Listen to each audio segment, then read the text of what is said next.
Good morning all of you. Welcome to online class Shanti Kush public school. बच्चों, last video में हमने पढ़ा था झूम कृषि के बारे में और आज हम जानेंगे गहन जीविका कृषि। ओके, तो गहन जीविका कृषि क्या है कि इस प्रकार की कृषि में किसान छोटे छोटे खेतों पर अधिकाधिक परिश्रम तथा अच्छे कृषि साधनों का प्रयोग करके अधिक उत्पादन करता है। इस प्रकार की कृषि क्या है, इन क्षेत्रों में की जाती है जहां भूमि पर जनसंख्या का दबाव अधिक होता है, यानी कि जहाँ की जनसंख्या जो होती है काफ़ी अधिक होती है, वहाँ पर किसान क्या करता है, छोटे छोटे खेतों पर बहुत अधिक परिश्रम करता है, ठीक है, और अच्छी कृषि साधनों का प्रयोग करके वहाँ पर अधिक उत्पादन करता है।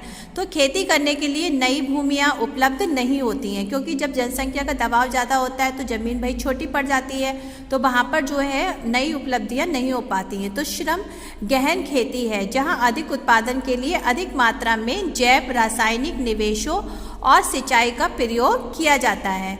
अब देखिए यहाँ पे एक आपकी इम्पोर्टेंट चीज़ दी है, क्या आप भारत के कुछ राज्यों के नाम बता सकते हैं जहाँ इस प्रकार की कृषि की जाती है?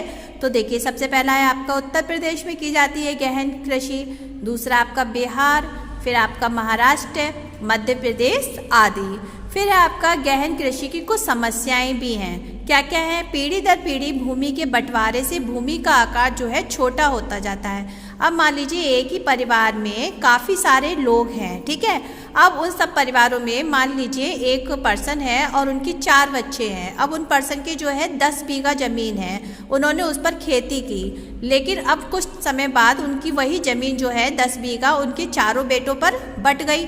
तो एक तो उनके टुकड़े हो गए 4 जगह, उसके बाद में उन बच्चों की भी जब संतान हुई तो उसमें भी वो बट गई। तो पीढ़ी दर पीढ़ी क्या होगा, भूमि के बंटवारे से भूमि का जो आकार है वो कैसा होता जाएगा, छोटा होता जाएगा। इसके कारण कृषि से मिलने वाली पैदावार लाभप्रद नहीं हो पाएगी, क्योंकि भाई जब छोटी जगह पे आप छोटी ज़मीन पर किसी चीज़ का उत्पादन करोगे तो आपको जो उत्पादन होगा वो भी तो कम होगा, और जब कम होगा तो आपको उसका लाभ नहीं मिल पाएगा। किसान वैकल्पिक रोजगार न होने के कारण सीमित भूमि से अधिकतम पैदावार लेने की कोशिश करते हैं, अतः कृषि भूमि पर बहुत अधिक दबाव है। इसके परिणाम स्वरूप किसानों को रोजगार की तलाश में पलायन भी करना पड़ता है। तो किसान क्या करते हैं, अधिक पैदावार के लिए कृषि की भूमि पर बहुत सारी कोशिशें करते हैं कि भाई इसमें जो है कम भूमि पर ज़्यादा उत्पादन हो जाए, लेकिन वही भी जो है एक टाइम तक हो पाता है। इसके बाद में जो है किसान क्या करते हैं, बेरोजगार हो जाते हैं और वह रोजगार की तलाश में दूसरे शहरों में जाते हैं। फिर है आपका वाणिज्यिक कृषि। वाणिज्यिक कृषि क्या है, इस प्रकार की कृषि का मुख्य उद्देश्य होता है कि पैदावार की बिक्री करना।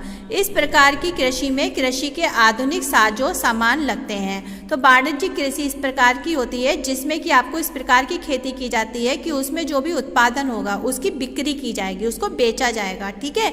तो जैसे कि उसमें क्या क्या लगता है, उसमें एक तो अधिक पैदावार वाले बीजों का यूज किया जाता है जो कि अधिक उत्पादन कर सकें, रासायनिक उर्वरक और कीटनाशक, खरपतवार नाशक, जो खरपतवार निकल आती है, कीट हो जाते हैं, उन सब के नाशक की दवाइयाँ वगैरह लगती हैं। तो कृषि के वाणिज्यीकरण का स्तर विभिन्न प्रदेशों में अलग अलग होता है। फॉर एग्जाम्पल हरियाणा और पंजाब में चावल वाणिज्य की एक फसल है, इसको आपको याद रखना है। हरियाणा और पंजाब में चावल क्या है, वाणिज्य की एक फसल है, परंतु ओडिशा में ये एक जीविका फसल है। पंजाब, हरियाणा, पश्चिमी उत्तर प्रदेश और महाराष्ट्र में ये खेती बड़े पैमाने पर होती है।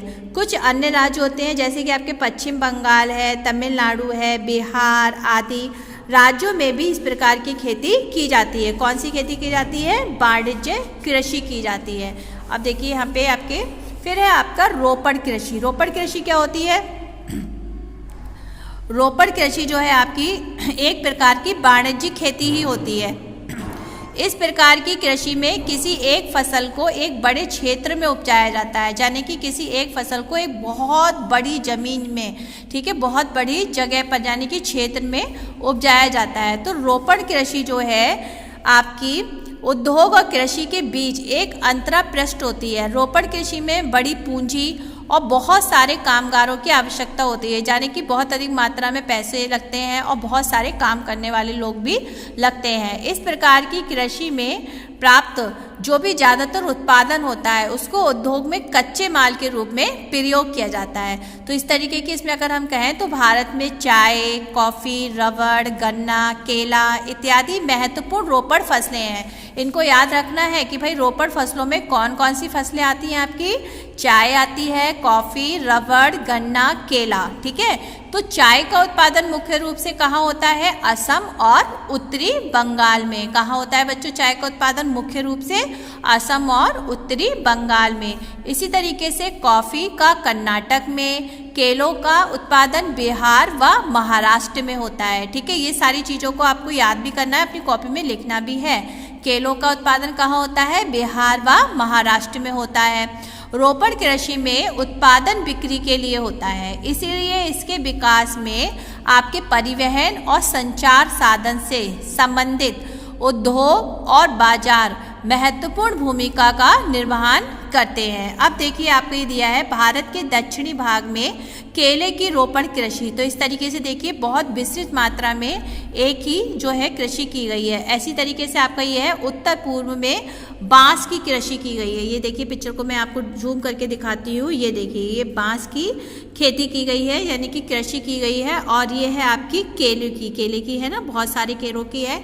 तो इसी तरीके से जो है आपका नेक्स्ट टॉपिक है आपका शस्य प्रारूप। अब ये क्या है, ये हम नेक्स्ट वीडियो में जानेंगे, ठीक है। तो सारे बच्चे तब तक के लिए जो मोस्ट इम्पोर्टेंट चीज़ें हैं इनको सबको आपको ऑब्जेक्टिव क्वेश्चन बना के इनको याद करना है, ठीक। और अपना ध्यान रखना है, मास्क का यूज़ ज़रूर करना है और समय समय पर सैनिटाइज़र का यूज भी करना है बच्चों, ठीक है।